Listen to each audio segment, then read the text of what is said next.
Hello friends, this is Rahul Kumar and in this video lecture today we will cover the summary of the very famous poem The Pulley written by George Herbert। दोस्तों आज की जो video होने वाली है बहुत ही special video होने वाली है। ये द पुली इसका नाम है, घिरनी। पुली मीन्स घिरनी होता है और ये लिखी गई थी जॉर्ज हर्बर्ट के द्वारा। सो ज़्यादा टाइम ना वेस्ट करते हैं, शुरू करते हैं आज की हमारी video. George Herbert was born on April 3, 1593 at Montgomery, Wales. George Herbert जो कवि है, इनका जन्म 3 अप्रैल 1593 के अंदर मोंटगोमेरी नाम की कोई जगह है वेल्स के अंदर, वहाँ पे हुआ था। He was a Wales born poet. क्योंकि इनका जन्म वेल्स में होता तो ये वेल्स बॉर्न कवि थे, ऑरेटर, वक्ता and priest of the church of England. और जो इंग्लैंड का जो चर्च था वहाँ के ये पुजारी थे। He was recognized as the one of the foremost British devotional lyricist। और इनको जो है ब्रिटेन के सबसे प्रमुख गीतकार कवियों में से एक माना जाता था। He was born in a artistic and wealthy family। और जो इनका जन्म है बहुत ही कलात्मक और बहुत ही धनी परिवार के अंदर हुआ था। He was a great metaphysical poet। Metaphysical actually एक टर्म है जो मेटाफिजिकल का मीन्स होता है meta that are beyond physical existence. Meta का मतलब होता है परे और फिजिकल का मतलब होता है भौतिक, जो भौतिकी से परे हो। The things which are beyond physical existence will be called metaphysical. और ये एक तरीके से पोइट्री टाइप है। ये 17th सेंचुरी के दौरान इस टर्म का यूज़ किया गया था बहुत ज़्यादा। He wrote most of his English poems on religious themes. इन्होंने अपनी अधिकतम जो है कविताएं जो लिखी है धार्मिक विषय वस्तुओं पे लिखी है। इनके कुछ एक नोटेबल वर्क्स है। वैसे तो इन्होंने काफ़ी सारे लिखे हैं बट जो मेजर है वो यहाँ पे मेंशन किए गए हैं, जैसे the temple, the country parson and he was deeply influenced by John Donne. और ये जॉन डन से काफ़ी ज़्यादा प्रभावित थे। Herbert died on March 1, 1633 at Bemerton, Salisbury, United kingdom.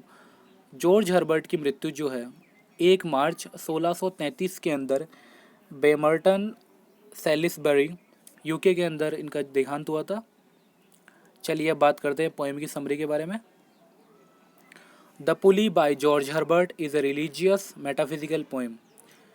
The पुली, ये जो कविता है ये जॉर्ज हर्बर्ट की एक रिलीजियस कविता है, धार्मिक कविता है, मेटाफिजिकल पोएम है।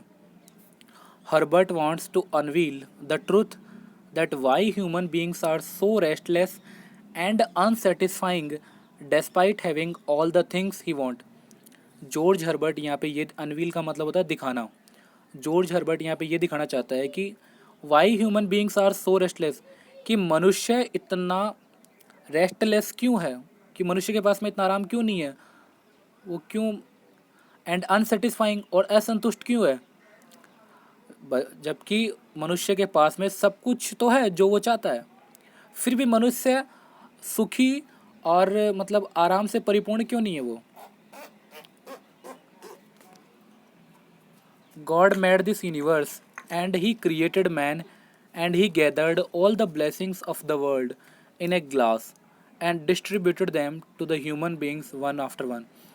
कि कवि आगे कहता है कि ईश्वर ने इस यूनिवर्स इस का निर्माण किया है, एंड ही क्रिएटेड मैन, और उसी ने जो है मनुष्य का निर्माण किया है, and he gathered all the blessings of the world in a glass.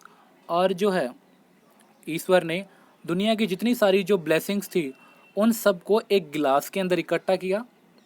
ठीक है, मतलब गिलास के अंदर डाला या गिलास के अंदर इकट्ठा किया। गैदर का मतलब होता है इकट्ठा करना, इकट्ठा किया। And distributed them to the human beings one after one.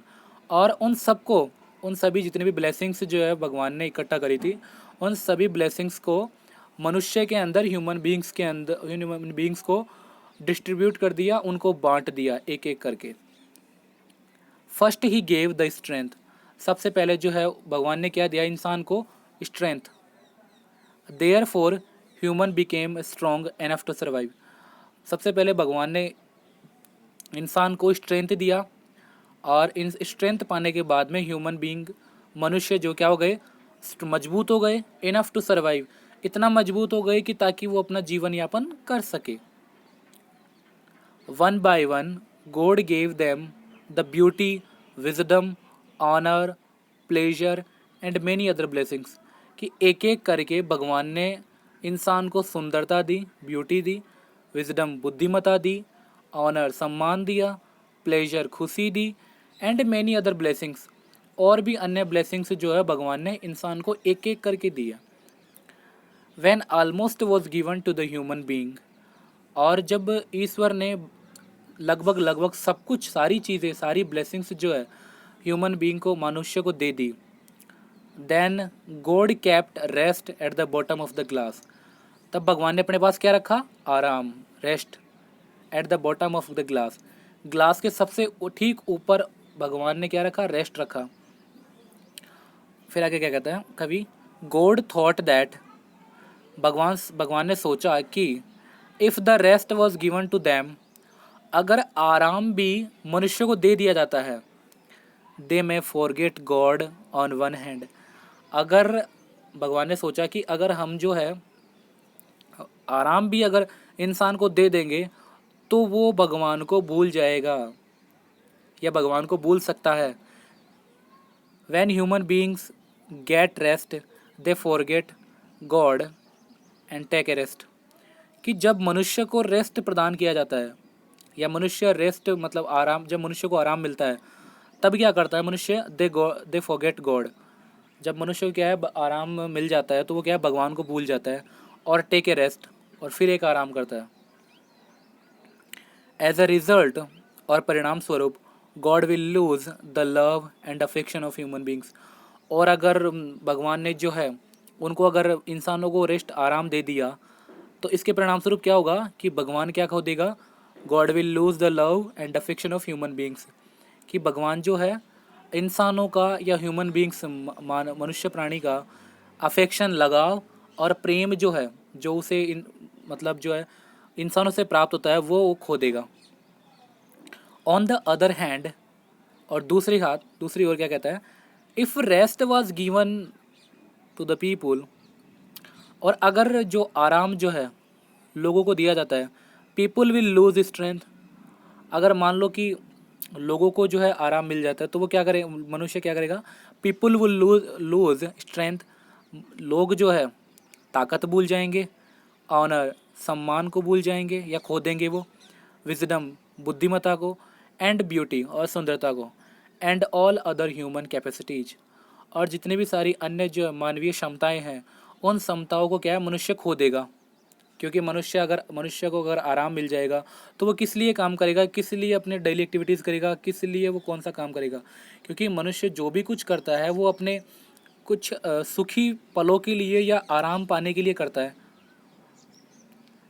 अगर आराम उसे ऑलरेडी मिल जाएगा तो वो उसे काम क्यों करेगा?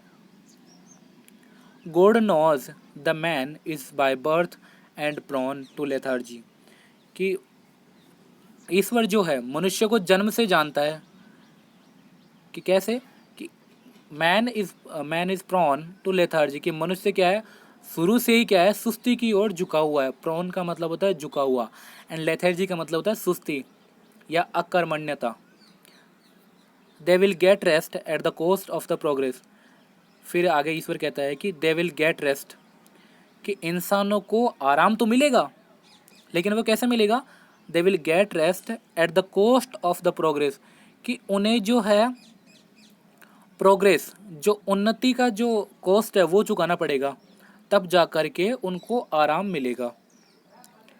फिर आगे कहता है progress and rest never come together, we get one losing the other. आगे राइटर कहता है कि जो प्रोग्रेस और रेस्ट है, जो उन्नति और आराम है, वो दोनों एक साथ नहीं आते। We get one losing the other, अगर हम उन्नति करते हैं, अगर हम प्रोग्रेस करते हैं तो क्या होता है? प्रोग्रेस करने के बाद में ही आराम मिलता है।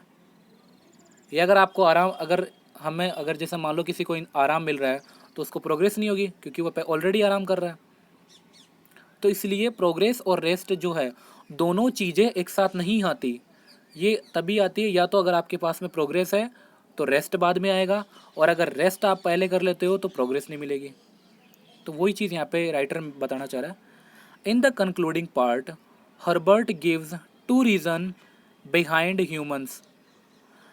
और जो इसका जो कंक्लूडिंग पार्ट है उसमें हर्बर्ट क्या है, दो कारण बताता है कि हमें, कि मनुष्य भगवान के पास में क्यों जाता है, why human beings going to God, कि वो मनुष्य जो है ईश्वर के पास में क्यों जाते हैं। फर्स्टली, पहला जो कारण बताया उन्होंने, they will go to God out of the goodness faith divine emotions, कि they will go to God, कि वो भगवान के पास में जाएंगे, क्यों जाएंगे, आउट ऑफ द गुडनेस दयालुता के कारण, फैथ विश्वास के कारण, डिवाइन इमोशन जो दिव्य इमोशन है उनके कारण। Secondly, they will go to him when they are tired, और दूसरा जो उन्होंने कारण बताया कि मनुष्य भगवान के पास में तब जाएगा जब वह थक जाएगा, व्हेन दे आर टायर्ड, जब मनुष्य थका हुआ होता है तब क्या है, भगवान के पास में जाता है वो, ऐसा राइटर बता रहा है। Weariness attacks human beings to the shadow of God, और जो थकान है, वियरीनेस का मतलब होता है थकान, जो थकान है वो इंसान को भगवान की छत्र छाया की ओर लेके जाती है, छत्र छाया की तरफ लेके जाता है। क्योंकि जब इंसान थक जाता है, जब उसको कहीं से कुछ भी अगर दिखाई नहीं देता है, या कुछ भी अगर मान लो कि जब सब रास्ते बंद हो जाते हैं इंसान के लिए, तब वो है ईश्वर का दरवाज़ा खटखटाता है। तो वही चीज़ यहाँ पे राइटर बताना चाह रहा है। God decides to keep the mankind away from the rest, और जो भगवान है वो क्या करता है, भगवान सोचता है, डिसाइड करता है, निश्चय करता है, to keep the mankind away from the rest. भगवान फिर ये निर्णय लेता है कि हमें जो आराम को क्या है, मनुष्य है मानवीयता से दूर रखना चाहिए। क्यों, to make him feel the eternal rest can only be found in God. इसलिए किस लिए करना चाहता है वो, कि ताकि जो है इंसान को या मानवीयता को यह महसूस हो सके, या वो इंसान मानवीयता को यह महसूस करा सके कि जो इटर्नल जो रेस्ट है, जो आराम है, वो केवल भगवान के अंदर ही पाया जा सकता है, can only be found in God.